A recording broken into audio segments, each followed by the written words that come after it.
We are going to be discussing Chapter 11, which is the t-test for two related samples. So when we think about the t-test for two related samples, we have to also discuss repeated measures design, which is also known as a within subjects design, where you have two separate scores that are obtained from each individual in the sample. Some participants are used in both treatment conditions, and there's no risk that participants in each treatment group will differ significantly from each other. When you have the T statistic for a repeated measures research design, things will structurally be similar to other T statistics, which is essentially the same as a single sample T statistic, and it'll be based on different scores rather than raw scores. And the different score will be using the formula that you see on the screen here, and the mean difference will be using this formula.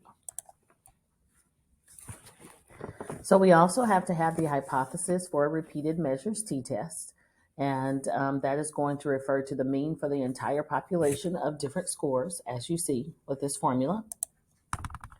And in figure 11.1, we can see the general situation for a repeated measures hypothesis test with a sample size of 4 people that have been selected from the population.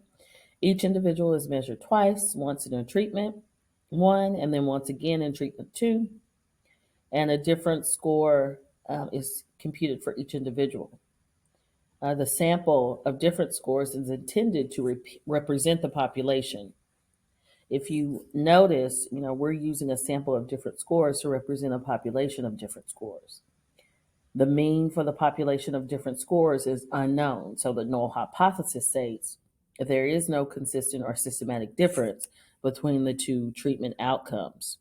So the population mean difference is 0. And here's the formula that we would use to calculate that. So let's go ahead and do our first learning check. For which of the following would a repeated measures study be appropriate? Give you a couple minutes to think about which one would be most appropriate.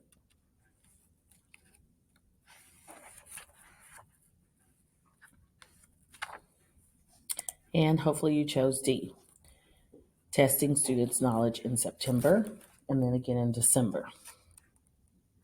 Let's take a look at a couple of true false as well.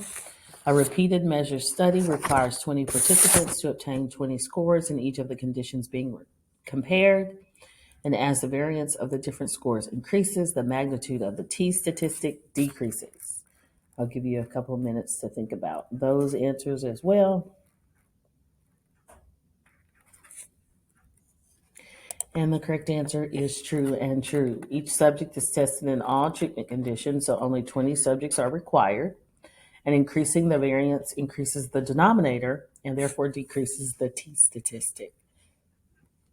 Now let's switch gears a bit and talk about hypothesis tests for repeated measures design.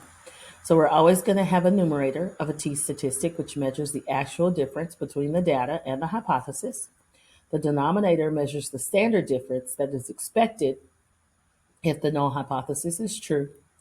And then we use the same 4-step process as other hypothesis tests. So those 4 steps are state the hypothesis, select the alpha level, usually 0.05, locate the critical region, calculate the T statistic, and then make a decision. Researchers may have specific predictions concerning the direction of the treatment effect in repeated measure studies. The null hypothesis and research hypothesis are stated directionally, and the critical region is located in one tail. The observations within each treatment condition must be independent, and the population distribution of different scores must be normal. This assumption is not typically a serious concern unless the sample size is small. With relatively large samples, this assumption can be ignored. So the most commonly used measures of effect size are Cohen's d, and the percentage of variance accounted for can be represented in these formulas. The report means and standard deviations in a statement or table help us measure the t-test. You have to report a concise version of the test results. So you report the t-values with the degrees of freedom.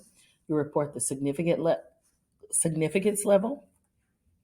You report the effect size. And here's an example of what that would look like.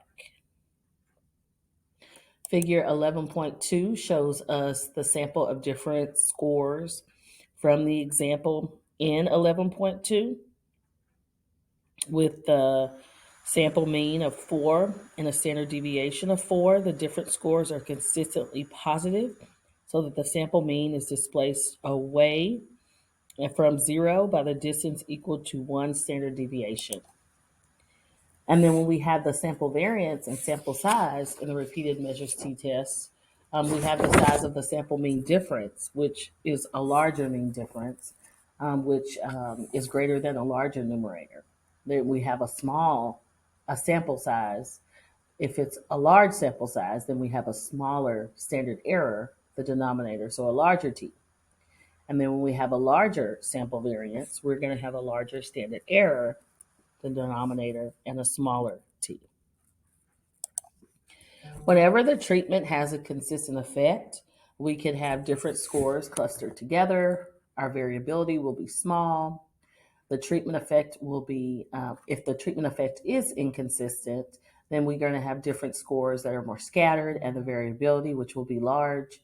The treatment effect may be significant when variability is small, but not significant when variability is large. So if we take a look at figure 11.3, we can see what that looks like. We see that the different scores do not show a consistent increase or decrease because there is no consistent treatment effect. So the null hypothesis is not rejected. When we have the advantages of repeated measures designs, we're going to require fewer subjects. We're going to be able to study changes over time. We're going to be able to reduce or eliminate problems caused by individual differences. There's substantially less variability in scores, and it tends to have more power, which is the likelihood of detecting a real treatment effect. Some disadvantages that may occur is factors other than the treatment may cause a participant's score to change during the time between measurements. Participating in the first treatment may influence the score in the second treatment, and counterbalancing is a way to control those time-related factors and order effects. So the matched subjects design combines the advantages of independent measures and repeated measures designs. You have two separate samples that are used. Each individual in a sample is matched one-to-one with an individual in the other sample, and they're matched on specific variables that the researcher wants to control. For example, participants are matched in terms of their IQ. Participants are not identical to their match. That ensures that the samples are equivalent with respect to some specific variables, and it uses a different number of subjects, which matched subjects design has twice as many subjects as repeated measures designs. So let's go ahead and do an additional learning check. Assuming that the sample mean difference remains the same, which of the following sets of data is most likely to produce a significant t statistic? Would it be A, B, C, or D? Go ahead and take a moment to think about it.